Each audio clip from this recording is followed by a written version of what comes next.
Hello, what's up everyone? So final podcast natin for today.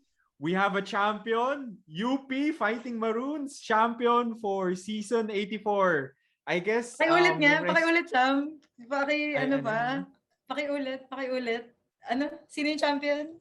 UP, akala ko, ano, hindi mo ako naririnig. Akala ko tuloy sila audio ko. Dale. So we have Dale. I'm Sam. We have Dale here. We have Gab. Pero syempre, Dale, I want to hear from you first because obviously we're both from Ateneo. Kami ni Gab. You're our resident UP fan. How do you feel? Hirap i-put into words.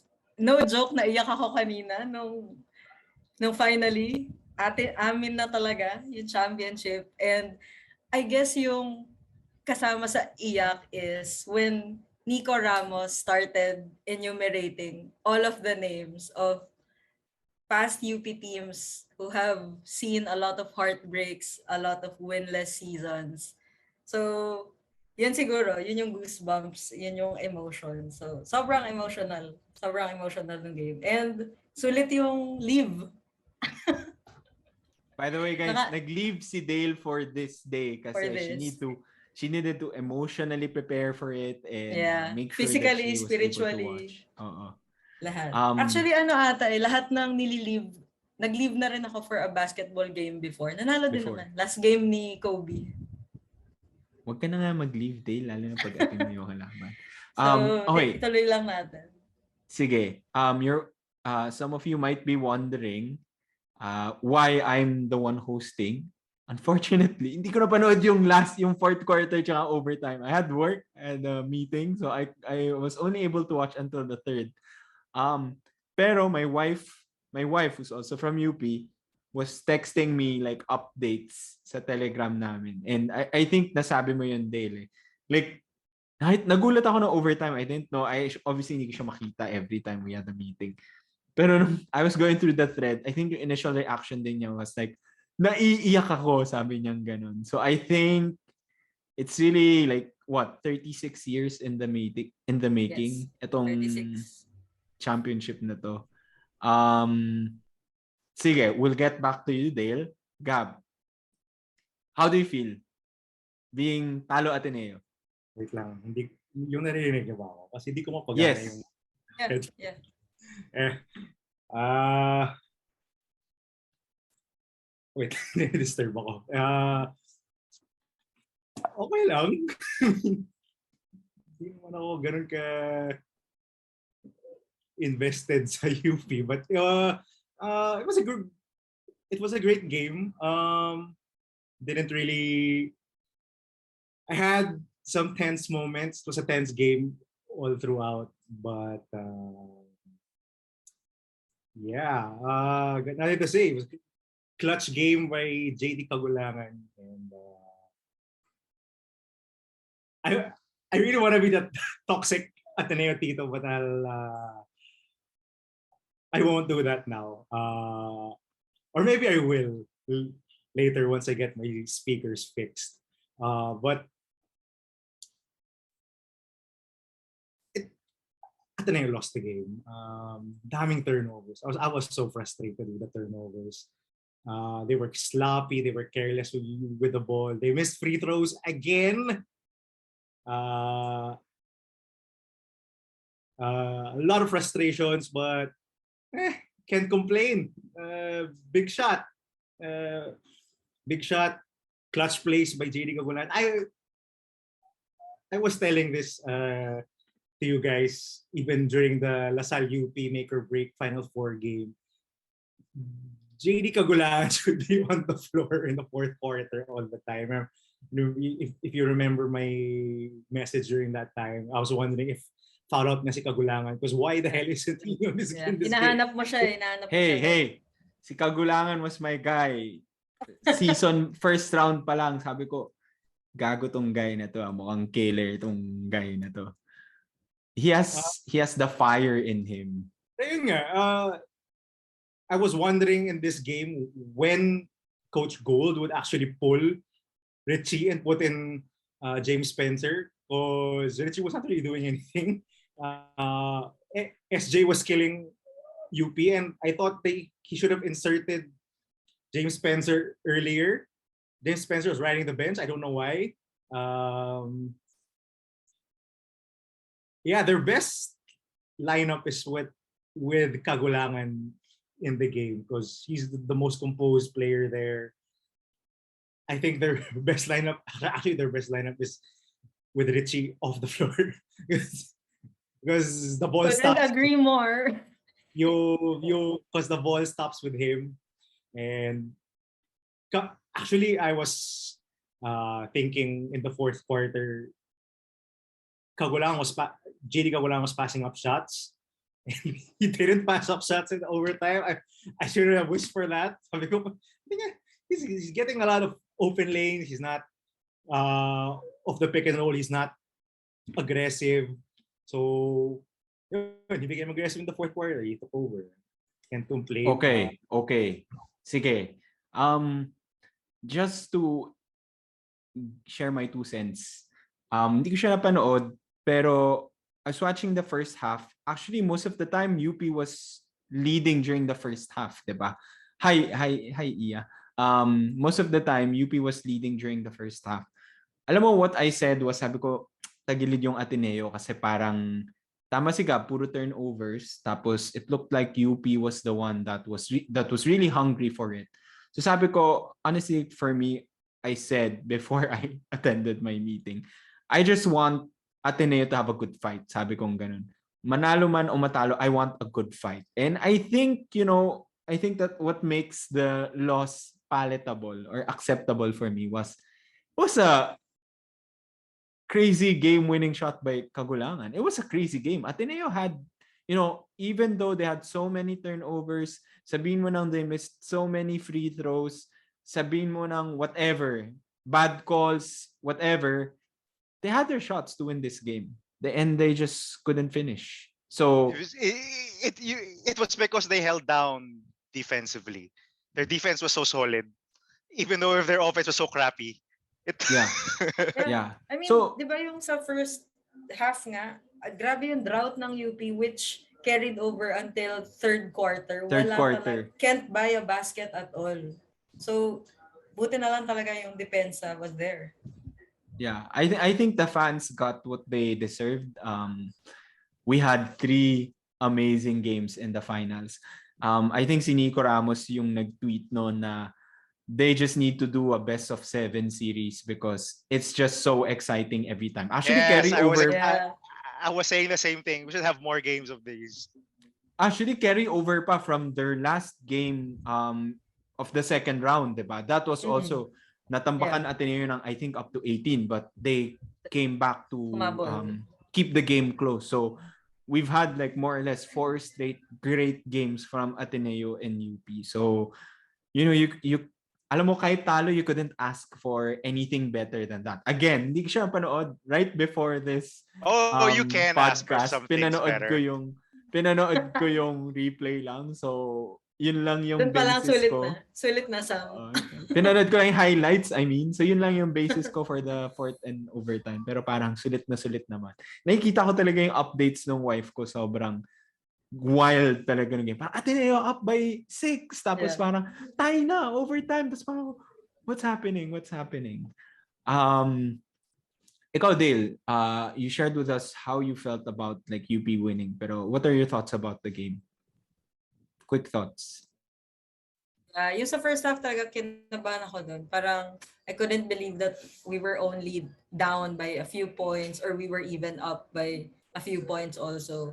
Kasi nga you were up most of the time nung first half. The drought was intense. Parang and they've had those types of offensive droughts before in their other games, in their other big games. So ito na naman like Larry and Nico in the call were talking about it nga na parang gusto talaga ng UP yung ginagawang exciting at pinagpapahabol or sila yung humahabol kasi we can't really make any plays. A lot of our reliable players weren't playing well. Carl Tamayo, Zave Lucero, like defensively he was there, but offense also wala. Buti nga parang, di ba si Alarcon, he made crucial baskets and kept us afloat.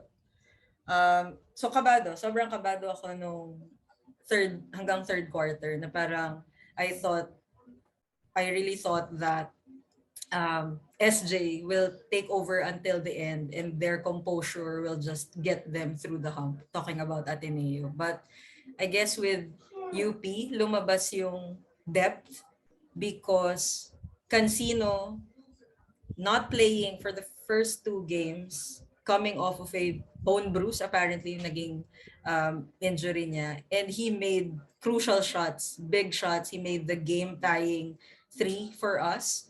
So, and then, of course, yun nga si Alarcon, nabanggit ko na. Yung mga ganong bunot ni Coach Gold, I think that helped us win this game talaga. The depth was there, even if Carl wasn't playing that well. Diouf also, the first two games, parang for me, Diouf was outshone by other players from UP. But this time around, diba, he held his own and he made crucial baskets also. So, I think ngayon, truly the talent on paper, I'm glad na it reflected on the court as well. So, nagkakagulo na talaga sa feed ko kanina during the game because we all thought we're gonna lose it. But as you guys said, it was a crazy game. Yeah, I agree. I mean, CJ was the superstar of UST. So for UP to have him back, that was a big boost. Kahit 80% lang of CJ, and he made like 4 threes, if I'm not mistaken, at least 4 threes, or maybe more. I'm not sure, pero he made crucial threes definitely. So honestly, yun yung sinasabi ko sa wife ko na parang sabi ko, alam mo, sobrang tight ng game pero wala pa si CJ. Paano yan kung nandiyan si CJ? Baka mahirapan na Ateneo. And, he made it difficult for Ateneo. He knocked down crucial threes. And again, that game-tying three, syempre.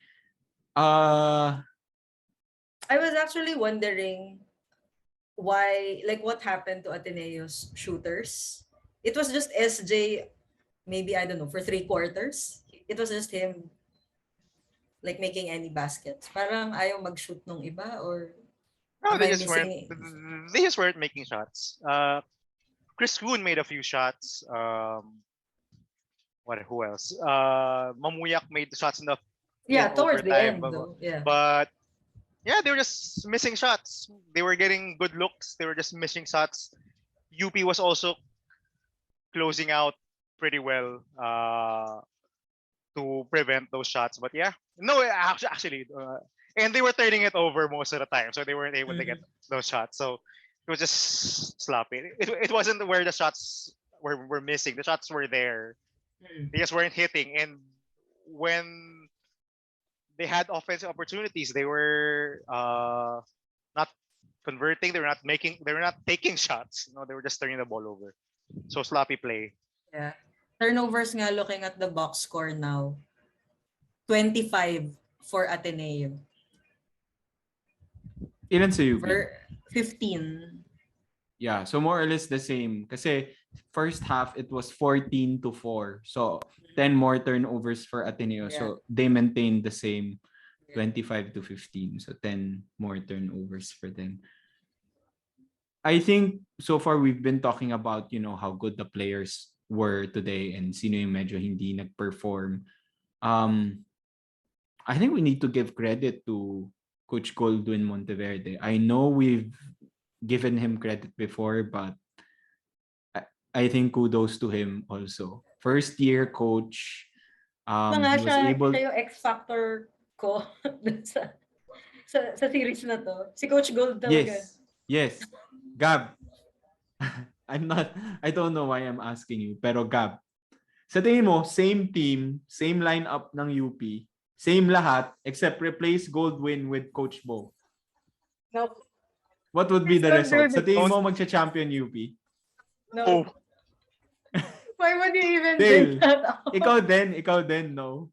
Oo naman. Like, resounding, all caps, no. No, talaga. Nairita nga ako nung final title card nila, like showing UP was the champion. Napakalaki pa nung nasa foreground pa si Coach Bo doon. Like, Feel na feel ni why? sir. Feel na feel ni sir. Nakakairita. Sino mang graphic artist noon, he clearly doesn't know like the context of like the old UP teams of why we've always been this close to a championship. Of course not. So, I think, obviously, yung direct effect niya is he's the coach. Pero I think, the fact na umalis siya sa NU, and he was available to UP, which, sort of forced Bo to just manage the team and not coach. I think that was the biggest factor then. Obviously, nahatak niya yung NU kids niya, pero assuming na the NU kids would transfer there with or without Golden Monteverde, I think he was still a big factor na. Parang kasi, si Coach Bo negative eh. Si Golden positive. Kahit tanggalin mo lang si Bo, gagaling yung UP. Kung walang coach yung UP, baka gumaling pa sila eh. I'm sorry. Sila na lang nag-draw up ng place eh. I'm sorry, pero bisit na talaga ako sa kanya sa Ateneo. So I think reason din siya why hindi nagcha-champion UP before. And you're not gonna get a lot of hate, I guess, from any UP fans by saying that, because we all know what has happened like the years past, and parang nandun kami sa, okay, to be fair, Coach Bo is really like a player's coach, ganyan, he's a good mentor and all that, pero like the results nakikita naman eh. So even with UP fans, we're all very thankful na iba na yung nasa bench calling the shots, because the results clearly is like worlds apart from how it has been called before. Tsaka personality-wise, di ba? So, yan, si Gab, nandun sa Telegram natin, when Tab got the technical, nag-message na agad si Gab. Technical na naman si Tab. It used to be Coach Bo that would... That wasn't my voice. My voice was, pangina na technical na naman si Tab for getting mad at his own players. Putang ina ng ref, yun lang. As in, sobrang bobo. Yun lang masasabi ko ha. As in, two out of 3 games, he was called for a technical for getting mad at his own players. Who does that? Wait, so, ano nga yung ikinagalit niya for this one? Kasi last time, free throw, di ba? Shot clock na-shot clock sila. Okay. Na-shot clock sila. And he got mad hinampas niya yung chair. Team. Right. And they call it technical foul. That is so bullshit. That's a free point. Tinawagan siyang technical, which was bullshit.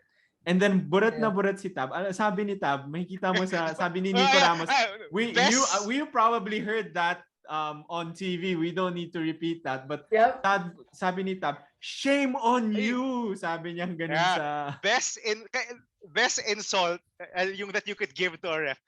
Not just shame on you. It was on his face, and he said, unbelievable. Shame on you. And sobrang bullshit ng ref. I just have to say. To be fair, I think that was a bad call. Yeah, But this is what I've been trying to say. A few possessions before that, the double dribble on, sorry, Milo scared the Thunder, so he's a bit clingy now. Anyway, and a few possessions before that, the double dribble on Richie, it wasn't called, and a 3-point play. Oh my goodness, I was going crazy. Minumura ko yung mga refs sa lobloban ko. Yung not outside, but sa lobloban ko. Mga putang ina nyo. Dalawang call na yan ha. Dire-diretso. Ay, ano. Itong podcast na to. Pati si Gio Alejo na sobrang bait, nagmura. Nag-name drop ka pa. Name drop ng full name. Shout out to Gio Alejo. Nagmura rin siya at nasabi niya, puta, ba't tayo niluluto ng ganito? Because 2 straight possessions? How the fuck can you call those calls? Sobrang bullshit. Tangki na. Ayan na siya. Pero may energy na siya. Naalala ko nga yun, sobrang pangit nung sequence na yun kasi sunod-sunod nga yung bad calls. Pero ito yung sinasabi ko eh. The moment he said that line, that famous parang they should get surgery, wala na eh, target on his back eh. Tapos, juxtaposed to Coach Goldwyn Monteverde na no And most reaction. emotionless. Sobrang Almost. emotionless. I think, Yeah. feel ko robot tong guy na to eh. Kasi wala talaga eh. Pansin mo yung makulit is yung assistant coaches niya na medyo younger, di ba? Yung like, they Yeah. really call the shots. He Yeah. really just watches. I feel like the only time he calls the shots is when he calls a timeout. Tapos parang, okay, ito yung play. But like, most of the time, the people calling the shots are his assistant coaches. So, gusto ko lang din banggitin, there's a good article about him na parang he was coached by Joe Lipa in the past. Tapos, according to Joe Lipa, high school pa lang siya, ganun na daw siya. Parang very calm and collected person talaga siya. So, I think it's really his personality. Pisado. Oh, I don't know. I super love this guy. Like, I also love Alden Ayo, pero medyo kupal din yung dating. Mayhem yun This, eh. Ang this gulo guy, din yun. sobrang chill niya. Hindi ko alam, hindi ko gets kung Yeah. nag-react na ba siya ever. Ewan ko sa game na to, nag-react ba siya after nag-champion? Nag-celebrate ba siya or... Ay nako, dahil kinat na yung coverage ng TV5 because effing coverage. Oh Hindi ko na my napanood gosh. yung after yung as in main awarding ceremonies. Parang nagsabi na si Boom Gonzalez na, okay, follow the coverage on the UAAP Varsity channel, which is exclusive to Signal subscribers. Hindi sa Like- dun sa app, sa Giga Play app meron. Pag sa Giga, okay. Kanina nag-free TV ako kaysa like Signal on desktop. But anyway, parang I think nga it's a good, just going back to yung point about Coach Gold's calmness and composure. I think it's a good parang match to his players na minsan alam niyo yung term na aligaga. Like may mga ganun si UP na minsan kugulo ng backcourt players nila, ang dami nilang turnovers. So, I think his calming presence is a good sign for his players. Parang every time they have their press cons, especially itong final series, the players have been preaching about what Coach Gold has been telling them na parang just trust whatever we're doing, just trust the system, I trust your shot, ganyan. Parang alam mo yun, parang kina-calm down niya lang yung players niya in that everything will fall into place. Parang may ganong feeling. So, hopefully that's really something that he'll be able to instill also in his players na being more calm especially in the end game, which I think UP has shown. Okay. Next question. Kailan ang bonfire? Meron na bang balita? May bonfire na ba sa UP? Baka bukas. Kasi kanina, parang ang mga usapan pa lang is, parang may mga usapan na bonfire, pero parang hindi ata today. Hindi Kasi pa confirmed. medyo sumabay din kasi 'di ba VP Lenny had her Thanksgiving also in Ateneo. So punong-puno pa ata ang traffic sa Katipunan. Bawalang makarating. If this will reach the UP admin, I have a proposal. Don't do a bonfire. Do something else. Because a bonfire has been Ateneo's thing for a long time. Do something else, like I don't know. What else can you celebrate? There will be a rally. Like instead of a fire, let's do something like a fountain. Let's make a fountain show or something. What else? Isang malaking pakain. Ilawan namin si Oble. Like maglagay kami ng mga ano doon. Mga kandila. Pass the torch or something. Hindi siya bonfire. Wag a bonfire. Let's do some UP alumni and admin. Let's make something original. Let's not go with a bonfire because a bonfire has been Ateneo's thing. You'll look like a copycat. And nag-bonfire kayo nung nanalo kayo ng one game per season. Yeah. Wag naman bonfire. Let's come up with something different. Although that one win kasi with the bonfire, parang to be fair sa UP community, parang sobrang iba yung naging feeling niya na okay, fine, we're celebrating that one sad win. Yeah, Diba? And I it know was it's sad. I'm thinking, don't do a bonfire. I mean, No, parang for us it's kasi him. it sparked something different sa team. Parang after ng season na yun, medyo mas nanalo na kami ng a few more. Yun yung start talaga na hindi na one na lang yung win namin. So, honestly, very, I don't know, symbolic also. Parang turning point for the UP You community. could Yung argue ginawang that, bonfire na yun. but I would go figure out something original, like a big firework display in the middle of Sunken Garden. Pengi pong budget. May budget kayo, naka-recruit na kayo, sobrang daming talent. Imposible, wala kayong budget. Pengi pong pang Ano ba? firework. Imposible. Ang dami yung bagong building sa campus na hindi gamit. So, Wala kaming MVP caliber na May- sponsor. So, may budget kayo. If ever you're gonna spend something na tax ng bayan, doon yung nagamitin. May budget kayo. habang ano, Teka, habang hindi pa teka. kinukuha. Gamitin nyo na doon bago pa gamitin ni Marcos. Bago pa i-Marcos yung tax Oo nga, ng mga bago pa scholar ng minarcos, no? bayan. Oo nga. Oh, so come up with, I don't know, we gotta think of something. There has to be something original that UP could do for their championship. For in Sunken Garden. Okay, wait. Dun sa 20 viewers natin and subscribers. Comment 22 down below ata. kung may ideas kayo on like what UP can do to celebrate this momentous occasion.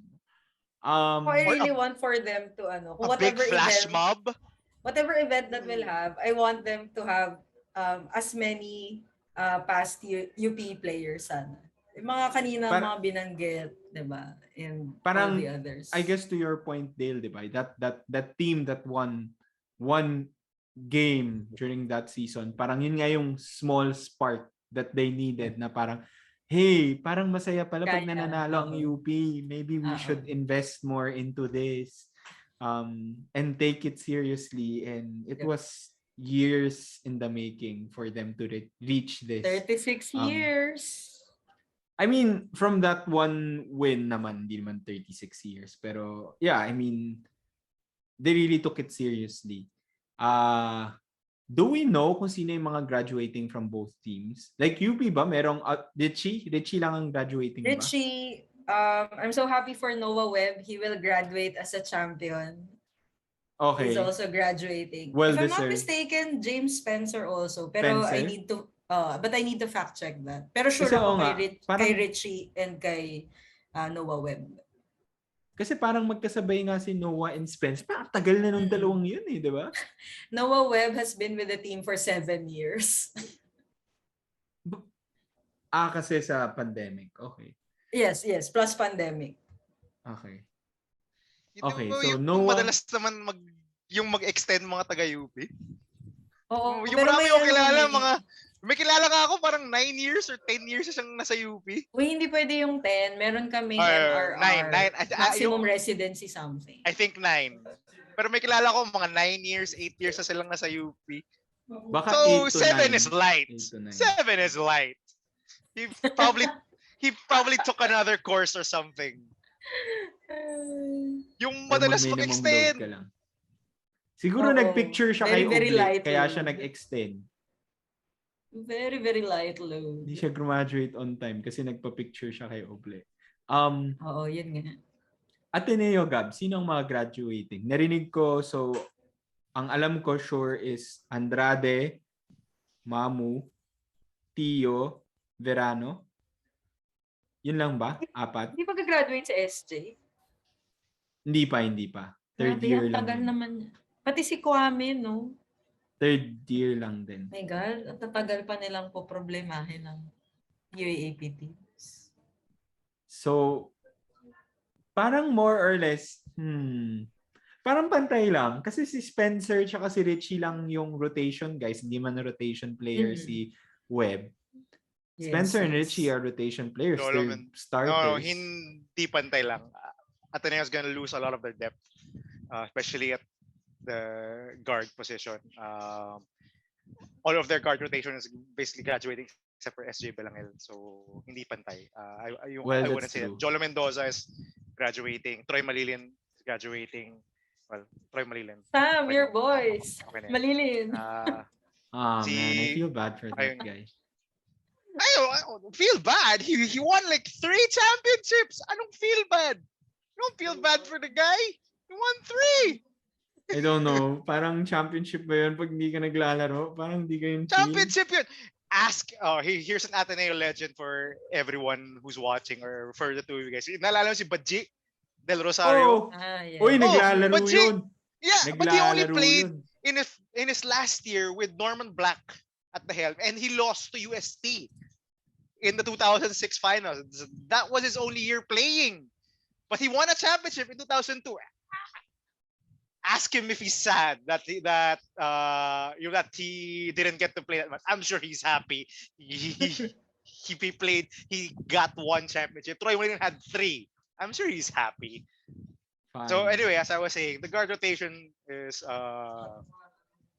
all, true. are all Mawala yung depth graduating. talaga ng Ateneo. The BJ Andrade, Gia Mamuya, who else? Mamu and Tyler T are all graduating. So, but I'm not worried.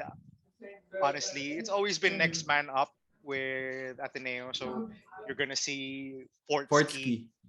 coming to the backup role for SJ. Eventually, he's SJ. gonna take over that spot. For 2 guard, I think that's the problematic position. I'm not sure who is gonna take over that spot. Probably some guy at the end of Jason Credo, I think will enter the rotation. I think he's the next guy. He 2 wasn't guard ba playing this yun? season Mas because he was parang, injured. Yeah, parang no, mas yeah, forward he is. siya, di ba? 3? Hindi ba siya 3? Yeah, but Davis there with Chris Kuhn, I think that rotation will. Chris Kuhn. Yeah, so I think that rotation will hold solid for now, and the 2 guards are gonna be the problem. But I think based on past season, it's gonna be Jason Credo. He was just injured this season. That's why he was put on the reserve list, and I think you'll see him step up.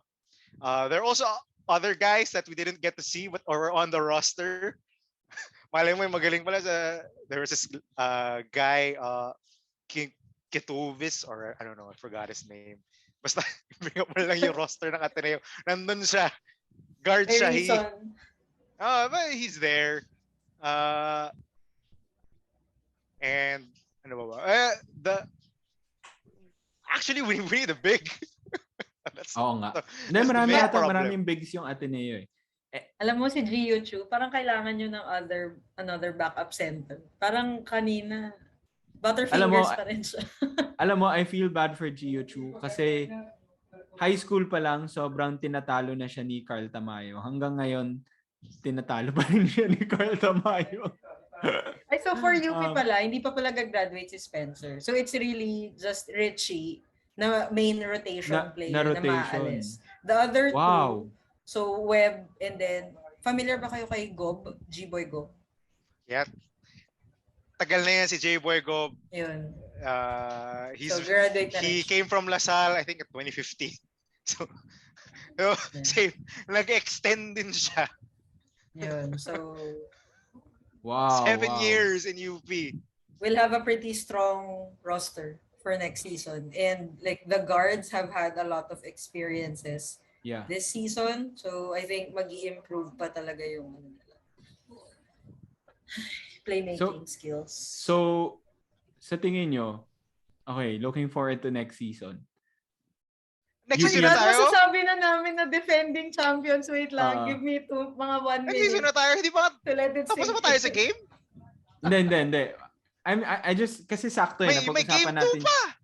Napag-usapan natin yung graduating players eh. So, sa tingin nyo, so obviously next season, UP will be the team to beat. I mean, they are the defending champions and probably they have the deepest team. Defending champs. UP would probably be the team to beat, no? Number 1 team. I would say so. Yeah. I would say UP na, and then Ateneo, LaSalle would be the other 2 teams na may chances to win. Parang feeling ko all of the previews ulit coming into the next season, most people would also pick Ateneo LaSalle. Ateneo UP for the top two. And then again, the 3-4 positions, ayan, magkakagulo na naman sila. Okay. Sige, Kap, do you wanna talk about game 2? Ba't kasi hindi kayo nag-pod nung episode 2? Wala, busy ako nun eh. Sabi ko sa iyo, pwede nga ako mag-weekday shift eh. Oo. Dapat nga nag-pod Shout out, tayo. Sorry, J.E. that's my fault. Para Available man lang naman ako naging 10 every day. episodes tayo. Para naging 10 Oo nga. episodes tayo. Magandang season finale nga. Oo nga. 10 full episodes. My fault. Hindi ko naisip. Ano, may sasabihin ka pa, Gab? Kasi may question ako eh. Sige, mag-question ka na. So, sorry, hindi ko alam. Meron bang finals MVP? But before you... Meron. Diouf. Okay. Malik Agree Diouf. or disagree? Finals MVP mo, Dale. Agree. Yeah. He wasn't the best player nung game 1 and game 2, but he was there. He did everything that was expected of him. Consistent Except for the Parang effing- sagwat. Except for the Sasabihin fucking yung passes. he was there. No, Andun I lang mean siya. like he was there in the Sagwat. he Give was- him more credit. I'm He trying to. crashed every glass. I mean, Yeah. there are no people in the Philippines right now who could go toe-to-toe with Ange Kwame. Malik Diouf is probably the Yeah. only one. We said this I- in our first ever episode that Yeah. it was surprising that Malik Diouf could go toe-to-toe with Ange Kwame, and he did. And now I'm gonna go to my point in game 2 because UP lost that game in the second quarter. I think. Mm. Yeah. If you guys recall or if you watched, Malik Diouf was pulled when he got his second foul early in the second quarter. I thought that was a stupid move by Coach Gold. Maybe his only dumb move of the whole finals. Yeah. Because honestly, if there's one in UP's armor, it was their front line because they basically only play 3 players that rotate in their front line. Tamayo, Lucero, and Diouf. When Diouf got his second foul, he had to reach for Bismarck Lina. And Ange dominated. And Ateneo was up by how much? How many? 11 at halftime? 12. Parang at some point Teka, naging wag 12, natin 14, smallin si diba? Bismarck Lina kasi MVP ata yun nung high school So Yeah, wag natin siya smallin. Yeah, I'm not gonna say anything bad, but he was not in the rotation. He does not play. He only played because Carl Tamayo needed a break. He was playing against Ange Kwame the whole second quarter and even against Gio Chu.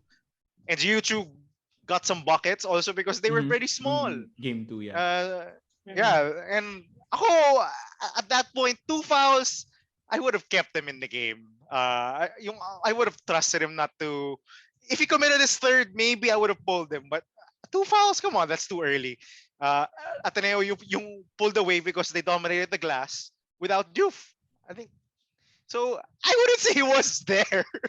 You know what I'm credit? saying He is, hustled. what I'm saying is, for the first 2 games, iba yung let's say on our win in game 1, iba yung parang nag-shine talaga, iba yung nabigyan ng parang spotlight sa media or whoever's talking about the game afterwards. But his consistency, his being there, doing his job in rebounds and in cleanups, putbacks, like he was there doing his job. So the consistency for me. Sige. Yung doing his job. Yun. Kasi I mean, he was there. I'm He was trying just to there. articulate after this emotional win. So mahirap. But like Give just- credit where credit is due, man. He was I'm UP's trying, best I'm trying. player. Well, Hindi except for naman the last- siguro best player. I wouldn't I- go no, that I- far. I really think he was. Yeah. On every Ateneo pick and roll, Ange Kwame was part of every Ateneo pick and roll. Grabe, I have to say the pick and roll coverage by Malik Diouf is top notch. Probably only second to Ange Kwame, because every time if there's a switch, there's a hedge, if there's a trap, he knew everything. So he was the best player. I'm sorry to JD Kagulangan. He was the best player for the last 2 minutes of Game 3, but the best player was Malik Juf. Yung nga, Ateneo won Game 2 basically because Malik Juf was not there in the second quarter, which I still think it's the dumbest move Coach Gold made. 2 fouls, come on, put him back in there. Angel's dominating already.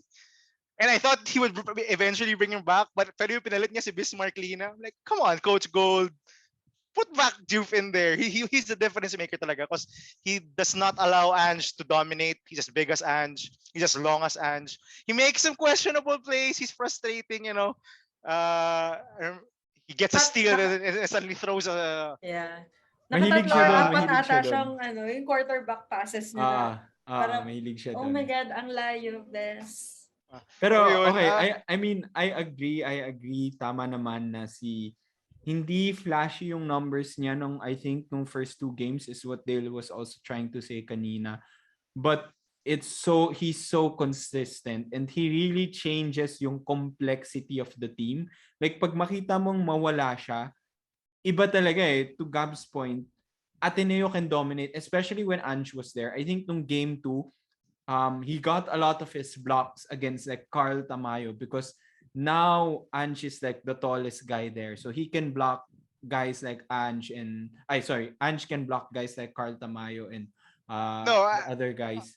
I think most of his blocks though for Ange came on help side with Juf inside. Like Ange gets a lot of on-ball blocks, but I think most of his he got 8 in game 2 come from the help side. He had a block a while ago na napasigaw ako. He was guarding Juf outside. Napasa sa loob and he was still there. Nahabol niya yung kay Tamayo ba yun? Yeah, yung kay Tamayo, it was a lob pass to Tamayo because yung Rafi Verano was fronting him, denying the entry pass. It was a lob pass by Juf to Tamayo, and who blocked it? Ange Kwame, who was on the 3-point line. Galing. 2 steps lang That's some niya, Giannis maabot shit. niya na yun eh. That's some Giannis shit. It's I said this in a previous pod. It's just right that his idol is Giannis because. By the way, correct. I think mali tayo doon, Cap. Kasi ang idol niya si Embiid. Embiid. Hindi si Giannis. Whatever. Same thing. Wow, that's some Embiid, Giannis, same thing. Parang ang hot take nga na. Same thing. Come on, yung same thing. If you watch the NBA, Embiid and Giannis are the backbone of their team's defense because they cover so much ground. Yeah, agile bigs. Pero si Ange, MVP. Pero, si Embiid. Pero agile big. But they both lost on the same day. Like they both lost their championship hopes on the same day. Are we gonna talk about the Sixers? I can go a whole. No. We don't. This is a UAAP podcast. Wait lang. Going back to that MVP talk. I get it. Pala, may mythical pa nga pala. I get it. Gets ko na si Malik Diouf. I understand. But I feel like it should have been Kagulangan. It's parang ganito eh. Remember that finals MVP recency bias lang yan, pre. Hindi, alam mo yung finals MVP ni Iguodala. Hindi naman siya yung MVP. That should have been Steph Curry. He was the best player on that team. Pero X factor talaga si Iggy nung time na yun.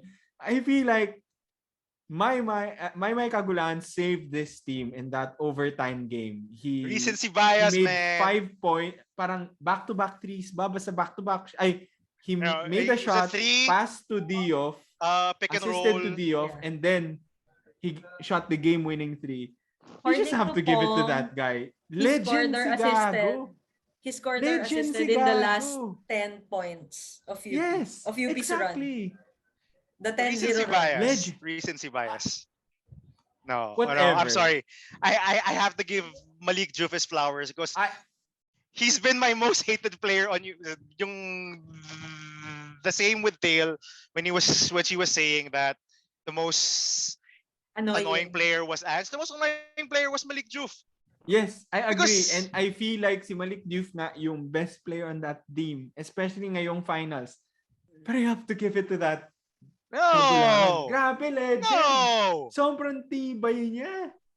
Balls. I think yung Yeah. finals Balls of that MVP guy. for JD is for the community. Parang yung puso, kasi 'di ba, very very coming from Ateneo Desiderio, that man.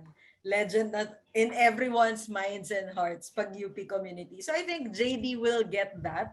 Magkakaroon ng like shout out to Polo People's Bustamante choice. from Slam. Meron siyang tweet na dapat magkaroon na tayo ng where were you when JD Kagulangan hit that shot. So may ganung feeling from this series, yes. So bigay natin yun kay JD. Pero I mean, with this series, obviously, parang we have to find a way to beat Ange Kwame. And I think yung kay Dio, ano naman siya eh, he did his part, and ayan nga sa points ni Gab, di ba?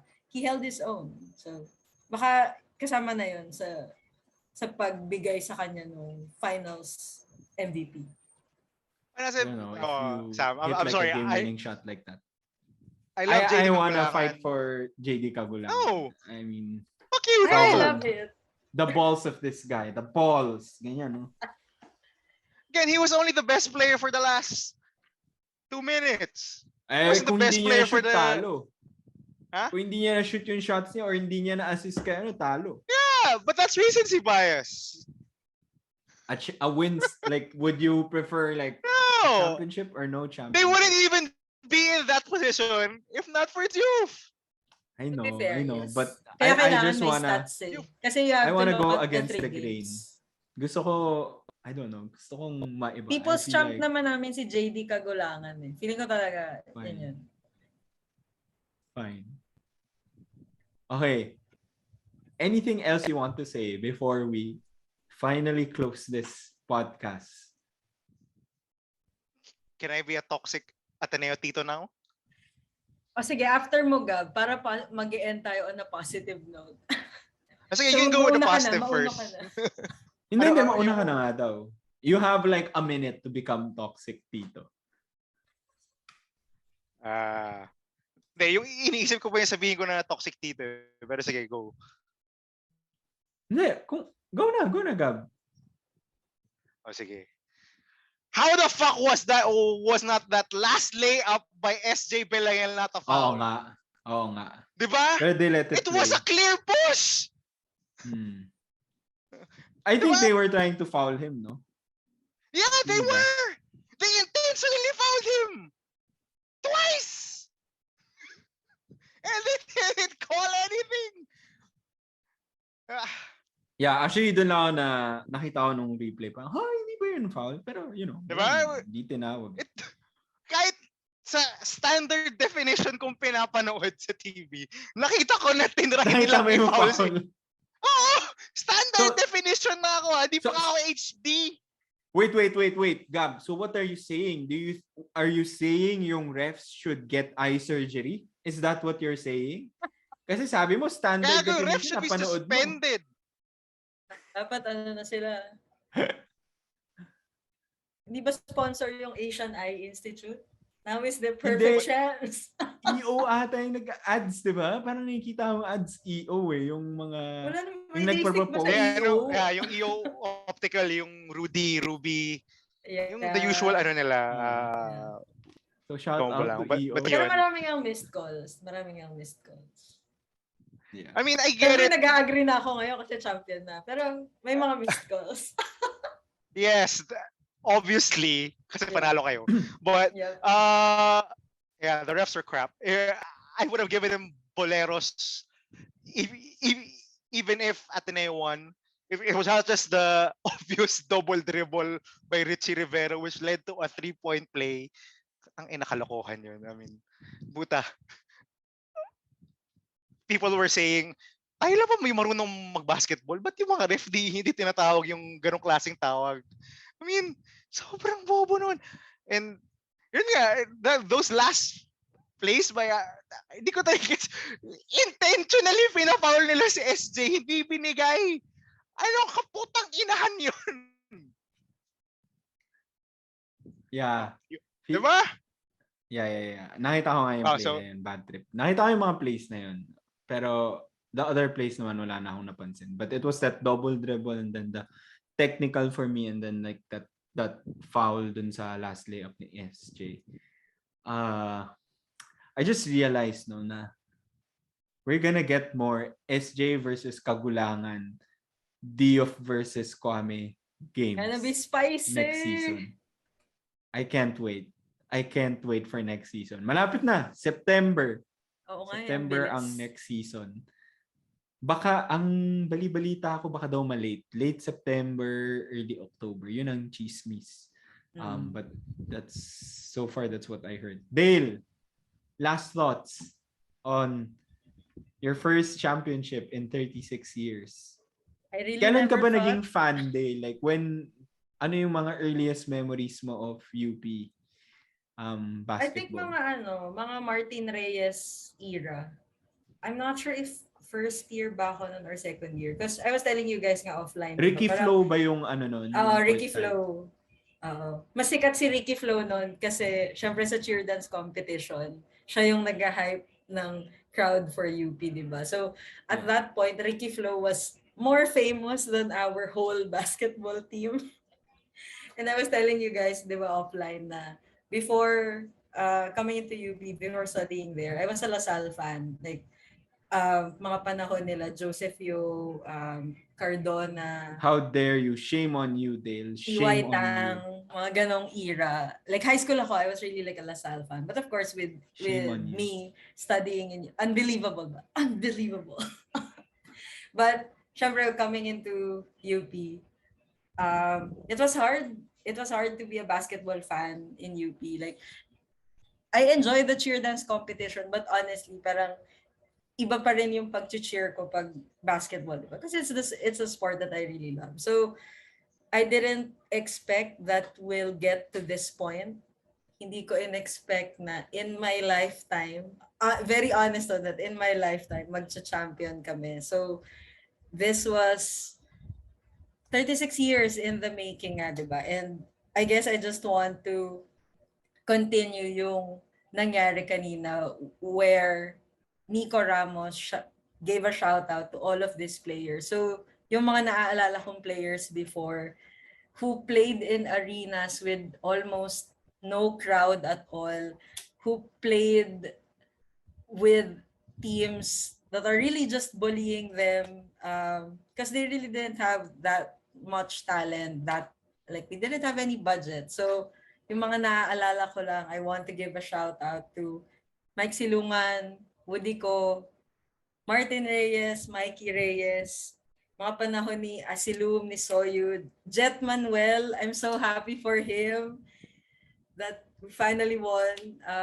The GDLs, ito yung mga mas recent na mas kilala na rin ng mga non-basketball friends ko, non-basketball fan ng friends ko. Jello Vito, June Manzo, Bright, Kobe Paras, and the Ateneo King, Paul Desiderio. I am so happy for all of those teams who came before this UP team, and talagang there's nowhere to go but up. The whole UP community. After this roller coaster of a week, I'm so happy we're ending it with a hopeful note. Very, very hopeful. And coming from the Thanksgiving rally of VP Lenny, I think, at least for me, very perfect timing siya because yun na talaga yung exciting part. Everyone's talking about this meme, diba? So feeling ko, no matter how hard this election has been, yung exciting part is we'll have another chance at trying to build this nation. Kung hindi man with the help of the government, with our own community, with our own friends and people who we've met during the Pink movement. And similarly with UP, we've tasted the highest of highs and the lowest of lows. So maybe this time around, we'll really pull together na one community then supporting the team in the next season. because we're defending champs. So, yes, UP fight. Okay. And I guess that's the perfect way to end it. Just one note, hopefully when it comes to the Philippines, sa bansa natin, sana guys, it won't take us 36 years to win back our country, no? So, hindi man natin nakuha yung resulta na gusto natin, let's continue to fight kasi it will take time, but let's not lose hope. Si UP nga, they made it happen, so It takes a community. let's make it takes a happen. community. Okay, that's it for this season's podcast. Don't forget to like, comment, and subscribe. Share it with your friends. Check out our previous shows where we made some predictions. Tama ba yung predictions namin? Mali ba? We'll try to post a few more videos or episodes here and there. Probably not going to be as regular as our weekly pod. And then we'll see you again next season. Hopefully. We'll do a preview and then we'll get more regular talaga? Hindi naman tayo weekly? episodes next season. Ang dami ko pa pwedeng pag-usapan. Hindi. Sabi ko lang hindi pa weekly but we'll Here and probably there. do like, here and there. Maybe every other week. Ganun. Kasi we're trying to stretch our content until September. So please bear with us. Don't forget to subscribe and share with everyone. Thank you everyone. Congrats to UP. Matatali. Congrats to Ateneo. Looking forward to next season. Bye-bye. Magpapahuli. Yan kami.